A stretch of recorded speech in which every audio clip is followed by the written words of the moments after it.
Hola, ¿cómo están? Saludos y bienvenidos a las MKT Talks de Marketing Insider Review de este mes de febrero del año 2022. Soy Jesús de Matías Batalla, editor jefe y director de comunicación de Marketing Insider Review, y como ya pueden ver en esta pantalla compartida, este mes vamos a conversar con Mercedes Febre. Ella es consultora especializada en procesos de digitalización de empresas y también profesora en escuelas de negocios como ISDI, EAE Business School y ESIC. Mercedes, bienvenida y, por supuesto, en primer lugar, gracias por atender la llamada de Marketing Insider Review. Encantada, Jesús.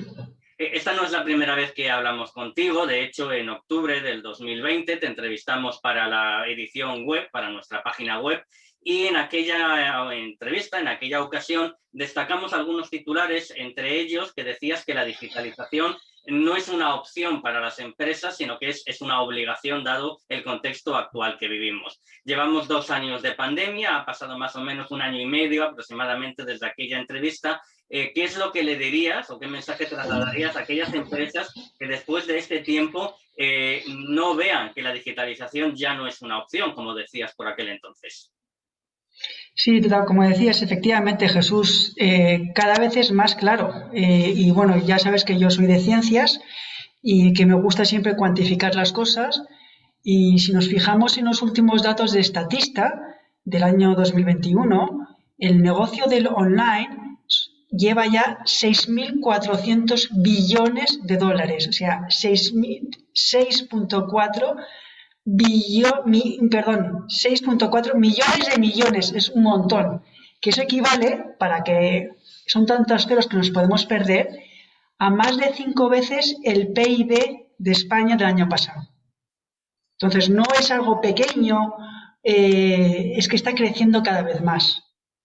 De hecho, empresas como Nike y Mango, ya sus ventas online representan casi el 50% del total de las ventas. Entonces, que aunque hay empresas que todavía no lo han hecho, que no vendan online y que de media más o menos pueden ser un 10 o un 15%, es que ya sigue creciendo y hay empresas que ya pesan cada vez más y apostando, como por ejemplo el Inditex, en la venta online. Además diría que es que la transformación digital no es porque lo hacen los demás que hay que hacerlo, sino es que ayuda a trabajar mejor, a ser más eficaces, a conocer mejor al cliente actual. O sea, es que el cliente actual lo que sí es digital y también va al mundo tradicional. Por lo tanto, si no estamos atentos, no interactuamos con él en ese mundo digital, probablemente ese cliente lo vamos a perder. Y ya sabéis que en marketing el cliente que se pierde es el más caro y el cliente más barato es el cliente existente. Por lo tanto, no podemos correr ese riesgo. Además, frente a las pymes, la transformación digital nos permite ser más competitivos frente a los grandes. De hecho, si nos fijamos en este término, ¿no?, que se llama unicornios, ¿no?, empresas que valen 1.000 millones de dólares, en España al año pasado había 9 unicornios. Pero es que la previsión para el 2022-2023 es que lleguen a 20. Es decir, que en un año y medio se duplique. Empresas pequeñas pueden llegar a ser enormes. Por lo tanto, creo que sí, no puede ser una opción o dejarlo para más tarde. Has hablado de la cantidad de dinero que mueve la digitalización hoy en día, de las grandes empresas, de estas pymes, de esas startups unicornio que se convierten de pequeñas empresas en grandes empresas. Domestika, por ejemplo, es una de las últimas que ha llegado a ese tipo de empresa unicornio. La siguiente pregunta va referida precisamente a las pymes, a las pequeñas y medianas empresas. ¿Cómo deben afrontar estas pequeñas y medianas empresas que en principio, en la mayoría de los casos, tienen pocos ingresos, poca capacidad económica? ¿Cómo debe afrontar una pyme este proceso de digitalización adaptándose a su modelo de negocio y a sus posibilidades económicas? Sí, totalmente, o sea, no se puede comparar, pero es que, como decía Darwin ya en el siglo XIX, ¿no? No es el más fuerte, no es el más grande el que sobrevive, es el que mejor se adapta al cambio.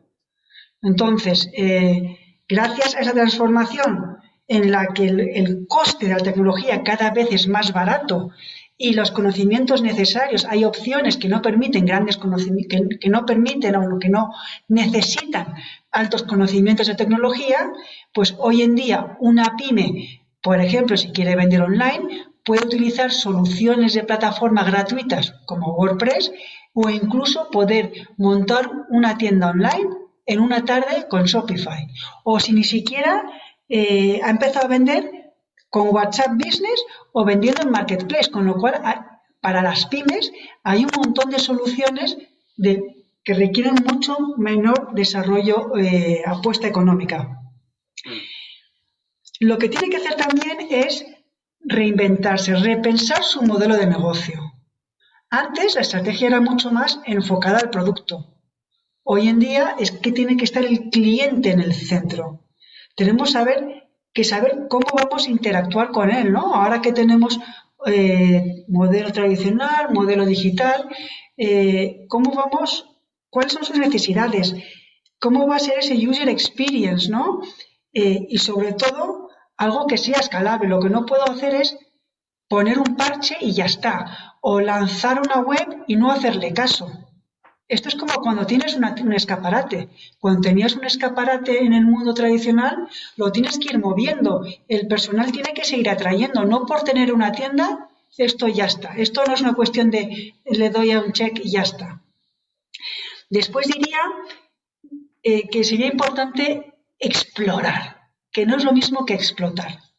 Quiero decir, las empresas muchas veces lo que dicen es, pues voy a hacer algo nuevo. Lo que hago es saco un formato nuevo.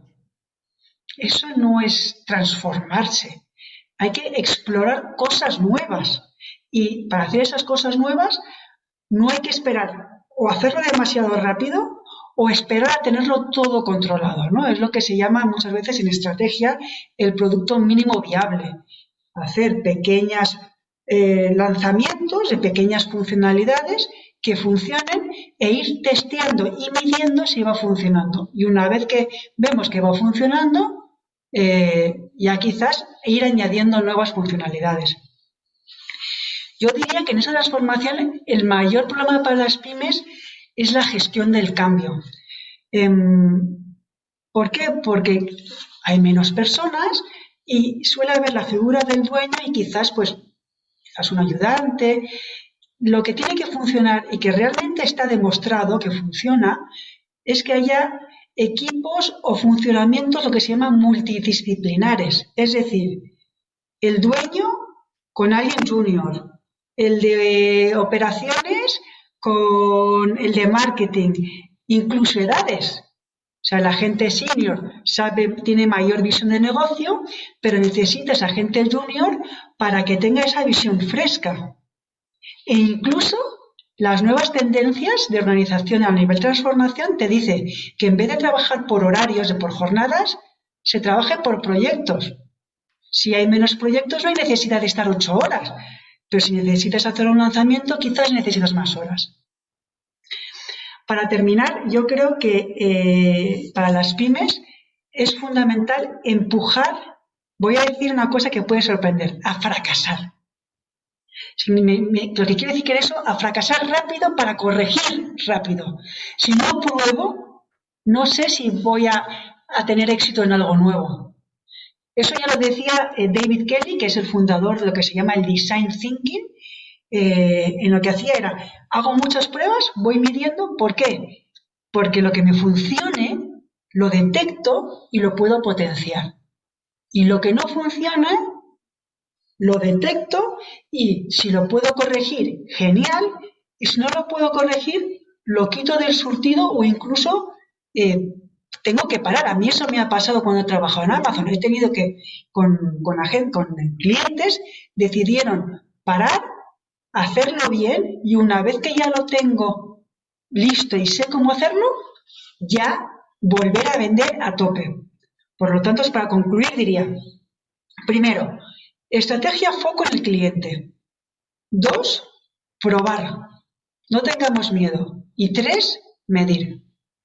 Y con estos 3 planteamientos, ¿podemos decir que es caro para una pyme digitalizarse? Porque el motivo económico, la falta de recursos económicos, puede ser uno de los motivos por los que muchas pymes a lo mejor no se lanzan o no pueden lanzarse a la digitalización. Nos has planteado estos 3 planteamientos que crees que son los más convenientes para lanzarse a este proceso. Es caro económicamente digitalizarse. Antes has hablado incluso de una serie de herramientas que no son demasiado caras, WhatsApp Business, tener un marketplace o tener una tienda online o tener una tienda online dentro de un marketplace.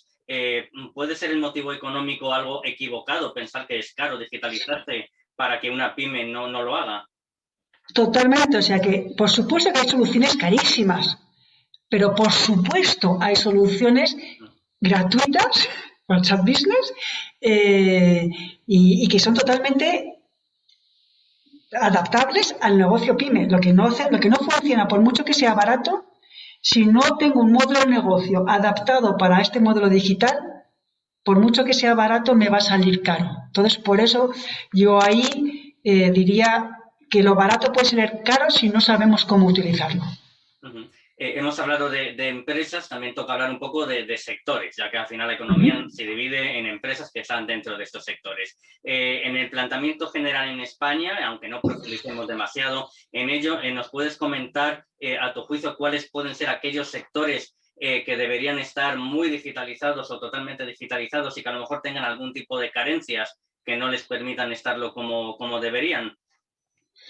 Pues yo diría, para empezar, la educación. ¿Por qué digo eso? Porque en la educación, si desde pequeño no nos enseñan a transformar, a reinventarnos, no solo a nivel tecnológico de tener las herramientas. Lo que hay que hacer es, la transformación digital implica que la gente tenga esta mentalidad de emprender, de hacer cosas nuevas, de no rendirse. ¿Y qué es lo que pasa en la educación hoy en día? Sobre todo hablo de España, que se quieren resultados inmediatos. Y esto no funciona. Se tiene miedo al fracaso. La gente no persevera, no se supera, quiere mediocridad. Y con eso no es sostenible en el tiempo. Luego diría la administración. La administración diría que lo que tiene que hacer, incluso se podría empezar en la educación, el fomentar a emprender, a probar. Si no se ayuda, si no se fomenta el emprender a lo autónomo, es muy difícil que haya grandes empresas, grandes unicornios. Pero si cada vez se ayuda y se anima a que la gente pruebe, pues quizás incluso no haría tantos faltos estudios universitarios. Cualquiera podría hacerlo con interés.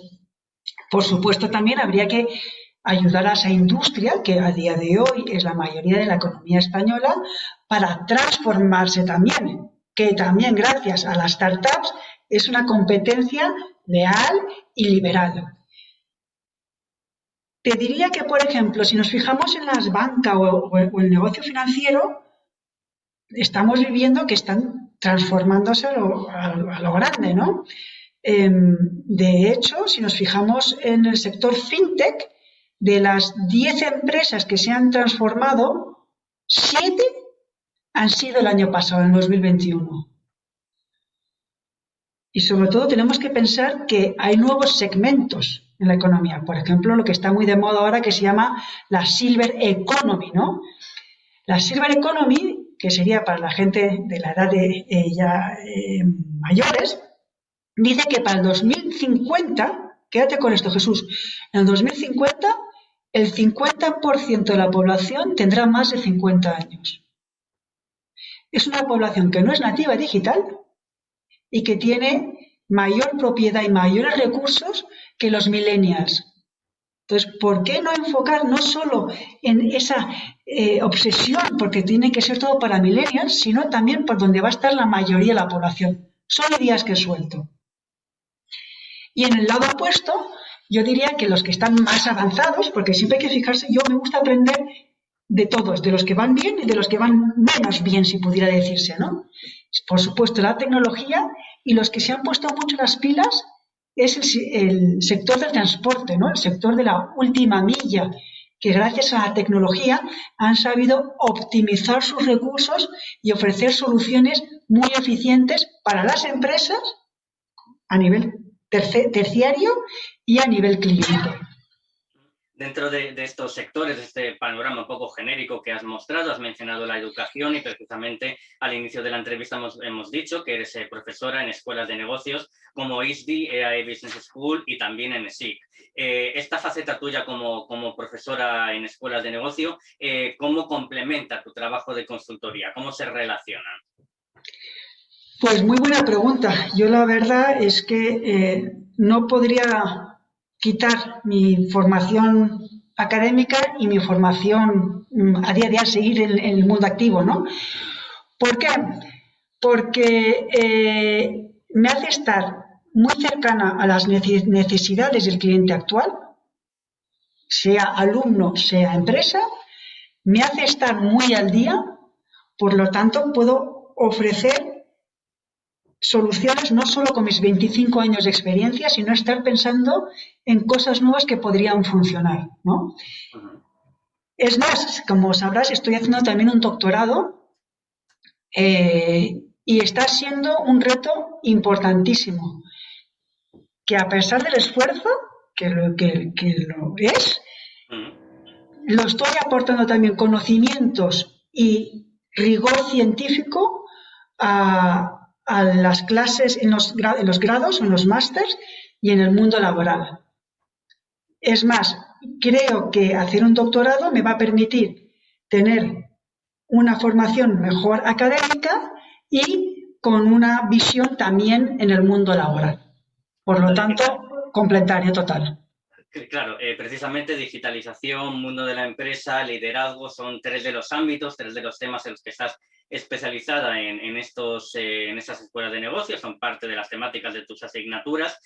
¿Se puede comprender hoy en día el liderazgo empresarial sin insertar la digitalización como parte de la naturaleza de una empresa? Es decir, ¿un buen líder lo es si no tiene en cuenta la digitalización actual? Muy buen punto, la verdad. Yo creo que el líder antiguo, vamos a decir, sin transformación, no tiene futuro. ¿Por qué? Vamos, yo no le veo, yo veo una fecha de caducidad.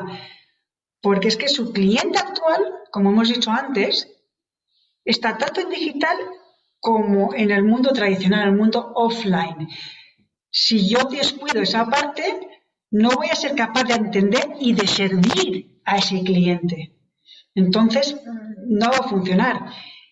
Por otro lado, aquella persona o aquel líder o aquel manager, aquel directivo que solo hace transformación digital pero no tiene una vocación de liderazgo, o sea, no tiene un espíritu de líder, tampoco. Ya sabéis, me imagino que habréis escuchado, el entorno hoy en día es un entorno VUCA, es un entorno volátil, por lo tanto necesitamos líderes con visión. Es un mundo con la U de inglés incierto, con lo cual si no soy capaz de comunicar, de tener curiosidad de hacer cosas nuevas, no voy a poder ser un líder. La C de complejidad, si no soy capaz de simplificar, de fomentar que mi equipo, que mi gente simplifique los procesos para el cliente y para las empresas, voy a cojear. Y por último, la A de ambigüedad. Si no soy capaz de ser un líder que es capaz de compartimentar, de ser ágil, de no esperar 3 años para poder hacer cosas, tampoco voy a ser un líder en el que toda mi empresa vaya hacia adelante. También diría que el liderazgo, como hemos dicho antes, hay que fomentar ese cambio, ¿no? La gestión, ¿no? La fomentar del error. Si hacemos las cosas como hacíamos antes, no va a funcionar. Si usamos el mismo perfil que antes, tampoco. Vamos a necesitar perfiles nuevos y siempre integrándolos para que trabajen todos juntos. Para terminar esta pregunta, hay un pensador, es un marketer también, que se llama Simon Sinek, que hizo el círculo dorado, que no es algo antiguo, pero lo que es fundamental en este líder nuevo, con transformación, es que tiene que tener primero ser capaz de explicar muy bien el porqué de su propuesta de valor diferencial. Después, una vez lo tenga eso claro, decir cómo lo voy a hacer. Y por último, ¿qué vendo? ¿Qué ofrezco? Si empezamos por el qué, el cliente hoy en día se nos va a ir. Pero es que no es algo nuevo. Ya los hermanos Wright con la aviación no eran ingenieros, simplemente tenían mucha curiosidad. O Steve Jobs cuando lanzó Apple no fue el primero en tener ordenadores, fue Microsoft. Pero era líder con visión, transformación y siempre pensando primero en el por qué, después cómo lo voy a hacer y por último en qué es lo que ofrezco. Y para finalizar la entrevista, parte de estas cualidades que debe tener un líder, la capacidad de adaptación, mirar al futuro, seguir aprendiendo, fracasar y levantarse, y la incertidumbre actual, todo eso quizás sí, quizás no lo podemos ver en un nuevo universo, en este metaverso, que ha aparecido a finales del año 2021, esta mezcla de realidad aumentada, realidad virtual, mezcla de presencia física con presencia virtual, de personas, de empresas. Habrá que ver qué es lo que pasa en el futuro. Hay empresas como H&M que ya han abierto una primera tienda en este metaverso para vender sus productos en esta nueva realidad. Por lo tanto, es imposible acabar esta entrevista sobre transformación digital, sobre digitalización, sin, aunque sea de una manera no demasiado profunda, porque no sabemos hasta dónde va a ir, pero bueno, para mostrar un poco el camino, ¿no? ¿Cómo debe incluirse el proceso de digitalización de las empresas dentro de este metaverso y qué puede suponer para esa transformación digital empresarial? Me ha gustado mucho, Jesús, que has empezado explicando qué es el metaverso, ¿no? Porque hoy en día se habla mucho, pero la gente no sabe muy bien, ¿no? Yo diría que lo que tiene que estar es muy atento y estudiar posibles alianzas. O sea, desarrollar metaverso en tu empresa es imposible, ¿no? Pero hoy en día, sobre todo en la digitalización, lo que nos permite es subcontratar servicios, subcontratar a gente especializada, ¿no? Y yo diría que aquí habría que tener un ojo para saber si esto va a ser más bien un monopolio de grandes empresas tecnológicas o incluso se podría hacer incluso como blockchain, que ahí te abro otro melón, en el que el usuario es el dueño de este metaverso, ¿no? O sea, los pioneros aquí fueron ya el juego, el Fortnite, por ejemplo. Pero como has dicho H&M, está Nike, está Zara, ¿no? Que están vistiendo avatares. Carrefour, el otro día, pues ha lanzado un centro comercial para cuando estás en tus videojuegos puedas alimentar y hacer la comida porque te vas a pasar horas jugando, ¿no? O incluso los conciertos que se pueden hacer ya con los metaversos. Dicen que el siguiente paso podrá ser también que te creas tu avatar y podrás, para las reuniones virtuales en las que yo estoy contigo, nos estamos viendo físicamente en una misma sala. Pero habría que tener cuidado, para terminar esta parte, que con los metaversos, o a mí lo que me daría más respeto es el tema de la privacidad y el tema de la legalidad. ¿Cómo vamos a controlar tu avatar, tu metaverso? Porque una vez que está en la red ya sabemos que ahí la legislación está mucho más en pañales.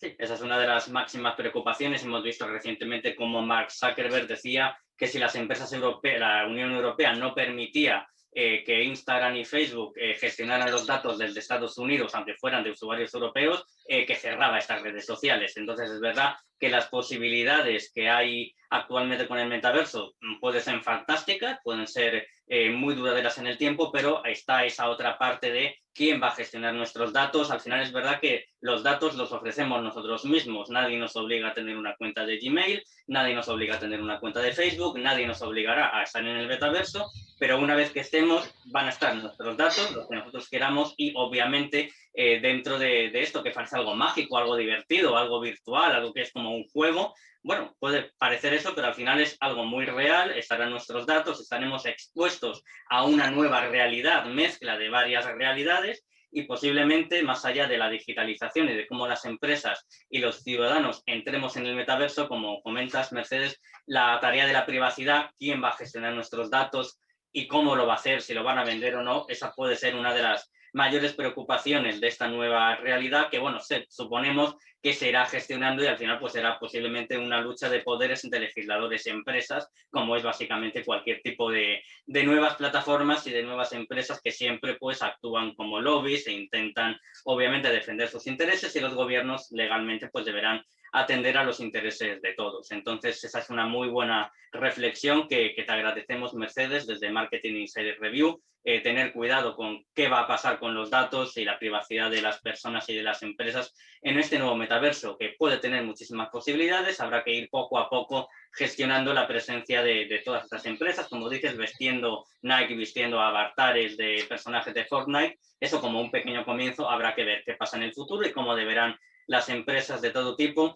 estar en el metaverso o tal vez no. Al final hay que elegir qué es lo que a mi empresa, a mi negocio le beneficia. A lo mejor a mi empresa no le beneficia estar en el metaverso y a lo mejor a otra sí le debe beneficiar o le puede beneficiar y tendrá casi la obligatoriedad, ¿no? No solamente de estar en Internet, no solamente de ser una empresa omnicanal, sino también puede tener esa obligación de estar Correcto, en el metaverso. correcto. Pues Mercedes Febre, consultora especializada en digitalización y transformación digital, profesora en escuelas de negocio, como hemos mencionado, tales como ISDI, EAE o ESIC. Muchísimas gracias por haber atendido la llamada de las MKT Talks de Marketing Insider Review y muchísimas gracias por compartir todos tus conocimientos. Gracias a vosotros. Y a los espectadores les emplazamos a la próxima MKT Talks de Marketing Insider Review, que publicaremos en este canal de YouTube el último jueves del mes de marzo. Un saludo, cuídense y hasta la próxima.